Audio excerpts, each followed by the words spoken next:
بسم اللہ الرحمن الرحیم۔ پاک پروردگار کے نام سے شروع،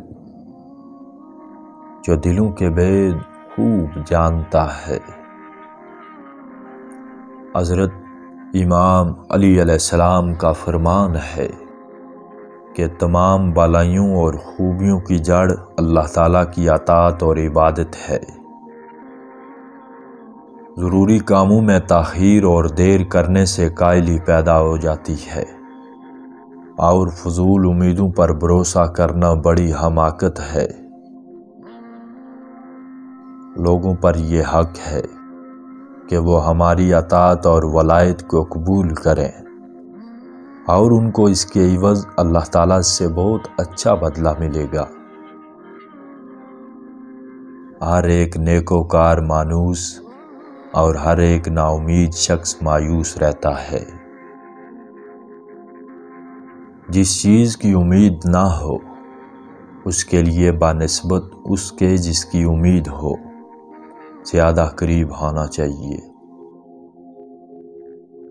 کسی گناہگار کو اللہ تعالیٰ کی رحمت سے نا امید نہیں ہونا چاہیے، کیونکہ بہت سے لوگ ایسے ہیں جو عمر بھر گناہ کرتے ہیں اور آخر میں کوئی ایسا عمل کرتے ہیں جس سے سب گناہ بخشے جاتے ہیں، اور کئی ایسے بھی ہیں جو عمر بھر نیک کام کرتے ہیں مگر آخر عمر میں کوئی ایسا کام کرتے ہیں جس سے ان کے تمام نیک اعمال ضائع ہو جاتے ہیں اور وہ دوزخ میں چلے جاتے ہیں۔ حالات کی گردشوں میں آدمیوں کے جوہر کھلتے ہیں اور جھوٹی امیدوں کے دھوکے میں عمریں ختم ہو جاتی ہیں۔ اللہ تعالیٰ کے ساتھ بندے کا حسن ظن اس قدر ہوتا ہے جتنی اس کو اس کی رحمت کی امید ہو، اور اس پر اس کا حسن توکل اتنا ہی ہوتا ہے جتنا اس کو اس کی ذات پر اعتماد اور بھروسہ ہے۔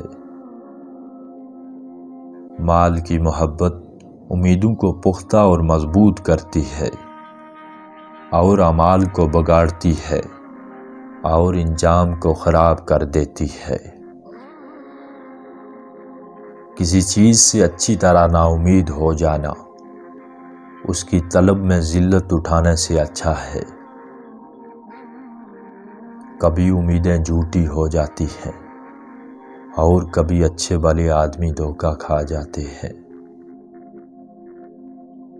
بے شک تیرے آگے ایک مشکل گھاٹی آنے والی ہے جس میں ہلکے بوجھ والے بھاری بوجھ والوں سے اچھے ہوں گے، اور تو اس سے اتر کر ضرور بہشت یا دوزخ میں جائے گا۔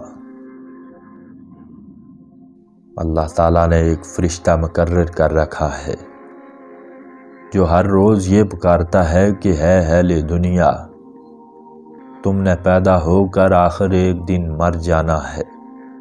جو مسکن بناتے ہو وہ آخر ایک دن خراب اور ویران ہو جائے گا، اور جو مال تم جمع کرتے ہو وہ ایک دن جاتا رہے گا۔ جو شخص آخرت بیچ کر دنیا خریدتا ہے وہ دانو جہان میں خسارہ پاتا ہے۔ خوشی ہے اس شخص کے لیے جو آخرت کو یاد کرے اور اس کے واسطے نیک عمل کمائے۔ بے شک اللہ تعالیٰ کی بارگاہ میں پیش ہونے کے وقت محبت دنیا سے بڑھ کر کوئی کام تیرے لیے زیادہ مضر نہ ہوگا۔